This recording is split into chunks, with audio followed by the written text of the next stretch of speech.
In 1963, a team of researchers surveying the hills of southeastern Turkey found something on a hilltop.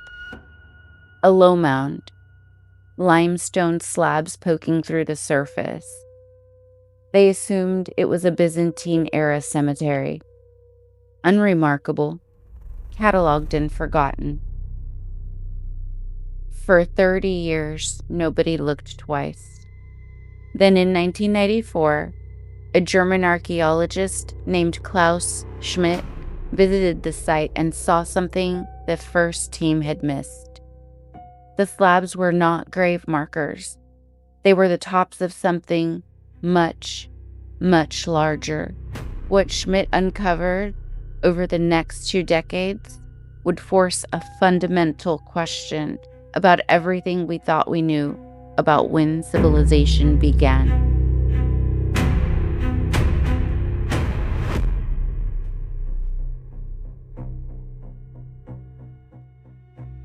Göbekli Tepe. In Turkish, it means pot-belly hill. It does not sound like the name of something that should rewrite human history, but that is what it has done. The site sits in the Germuş mountains of southeastern Anatolia, near the border of Syria. It has been dated to approximately 9,600 BCE, making it at least 11,600 years old. To understand that number, consider this. Mesopotamia, what mainstream history teaches as the cradle of civilization, the birthplace of writing, the first cities, emerged around 3,500 BCE. Göbekli Tepe is twice as old. Stonehenge, one of the most famous ancient structures on Earth, was built around 3000 BCE. Göbekli Tepe is 7,000 years older than Stonehenge. And it was not a simple structure. T-shaped limestone pillars, standing up to 6 meters tall and weighing between 40 and 60 tons. Each one precision carved with detailed animal reliefs. Foxes, scorpions, vultures, cranes, snakes, spiders, arranged in circles, aligned astronomically. And they did all of this without metal tools, without the wheel, without writing, without agriculture, without pottery. According to everything mainstream archaeology tells us about human development at that time, this should not exist. Here is where it gets stranger. Klaus Schmidt excavated this site for nearly 20 years. His team uncovered 4 major enclosures: the carvings, the pillars, the scale, enough to change the academic consensus on the origins of civilization. But before he died in 2014, Schmidt used ground-penetrating radar to map the entire summit. What the radar showed was this: at least 16 more megalithic ring structures, still buried, spread across 22 acres of hilltop. Only approximately 10% of the site has been excavated. Archaeologists estimate it'll take roughly 150 years to excavate the full site at the current pace. We are looking at the tip. We do not even know what we're looking at yet. The official explanation for Göbekli Tepe goes like this.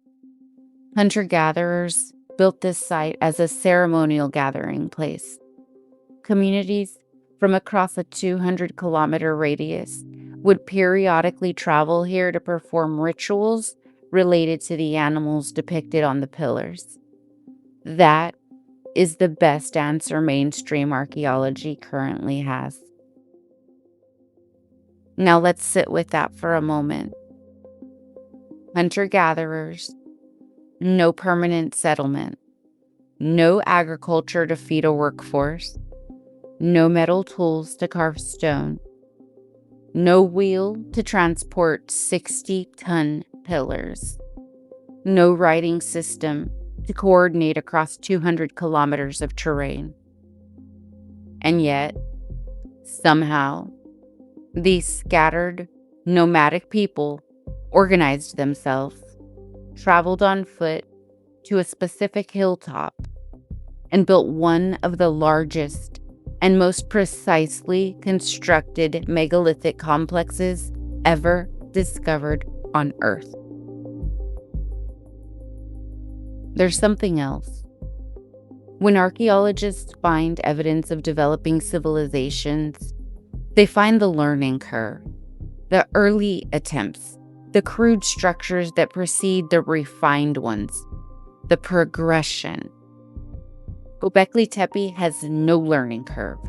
It appears fully formed, no earlier similar structures nearby, no regional tradition of stone carving that preceded it, no evidence that anyone in the area was building anything remotely comparable before this.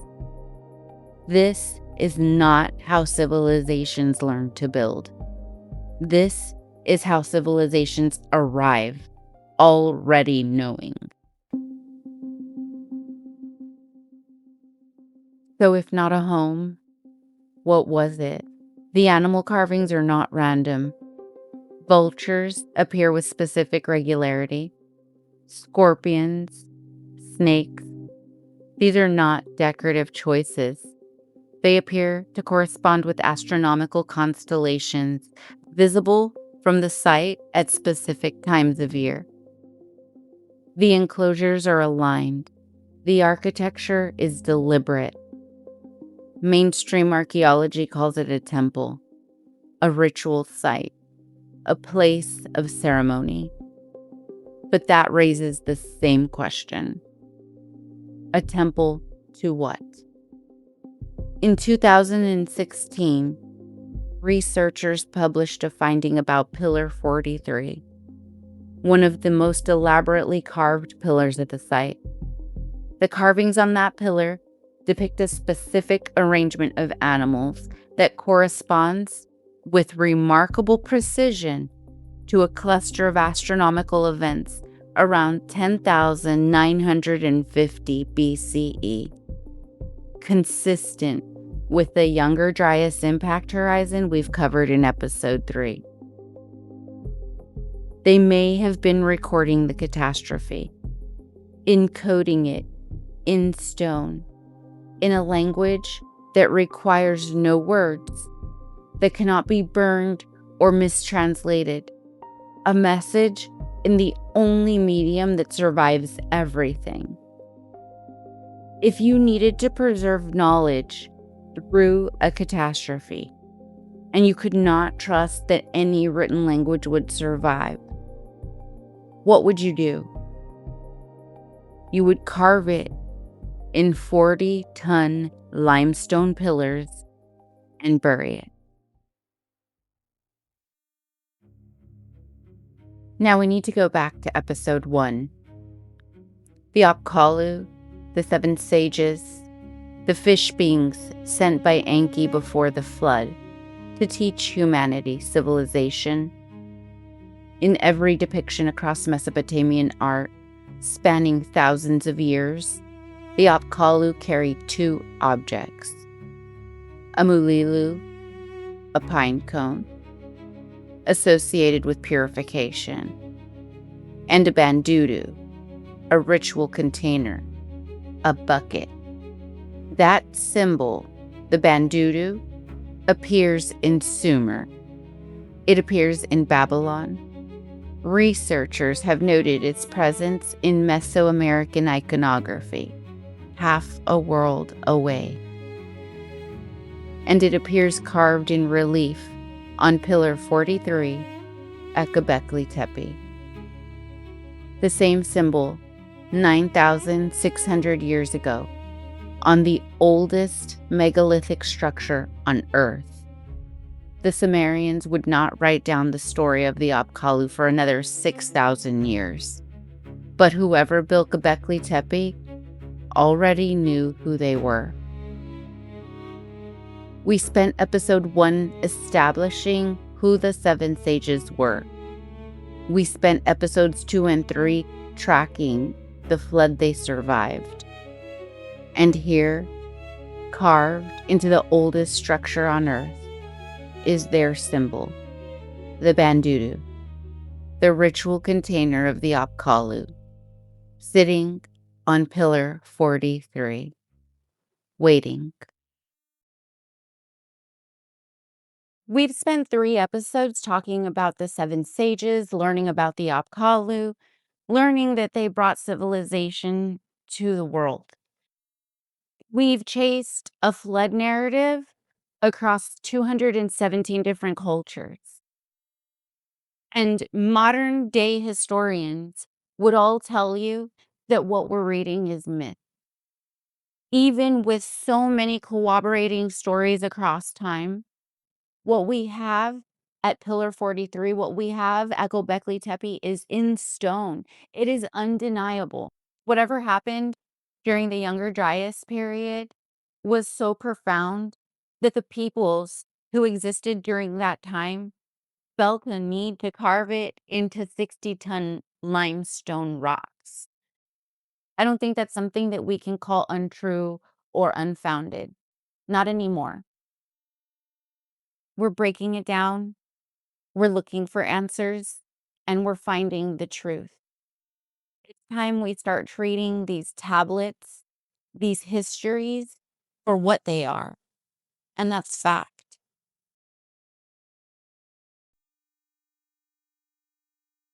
Now we come back to the detail that no one has a satisfying explanation for.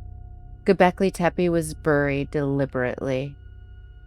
Not abandoned, not collapsed, not lost to time and erosion, buried intentionally, carefully, filled in, enclosure by enclosure, with rubble, flint tools, animal bones, and soil, compacted, covered, hidden. Archaeologists can tell from the fill layers that this was not a single event. It happened repeatedly, over centuries. Each enclosure was completed, then buried, then another was built, used, and buried in turn, until the entire hilltop, all 22 acres, was one large, artificial mound containing everything that had been built there. Why would you do that? There are 3 possibilities. The first, protection.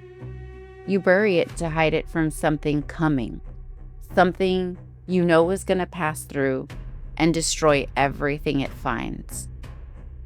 The second, preservation. You bury it because you know the surface world is about to change in ways that will not allow this to survive above ground. So you're sealing it in a time capsule for whoever comes after. The third, concealment. Someone decided this knowledge should not be accessible, not temporarily, permanently. Whoever made that decision had the authority and the resources to bury an entire complex the size of 22 acres. You do not accidentally bury a 22-acre megalithic complex. That is a decision. Sound familiar?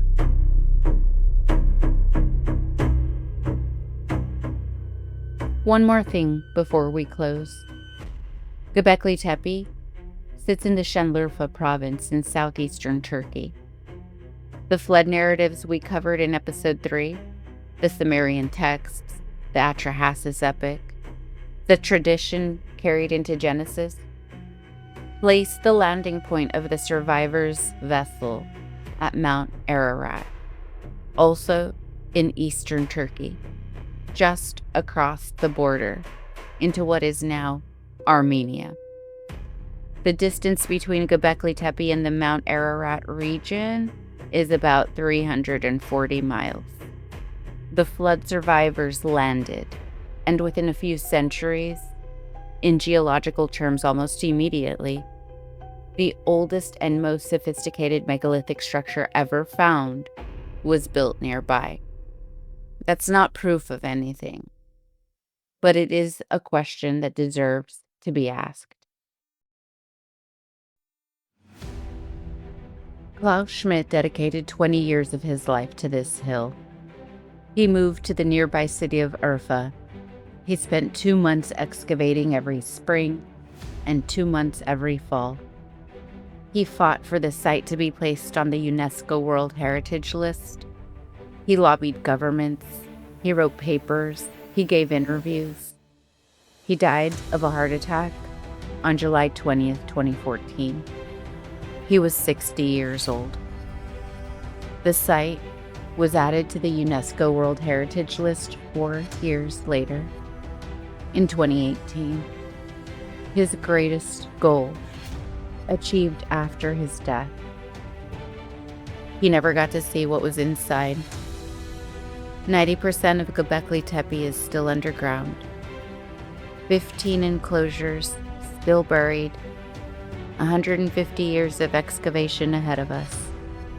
The builders left no inscription, no explanation, no name. They built something impossibly advanced, encoded it with symbols that we're only beginning to understand, built it carefully in, and then disappeared.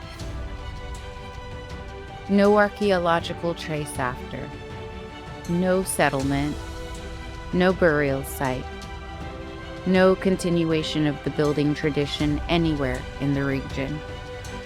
Just gone.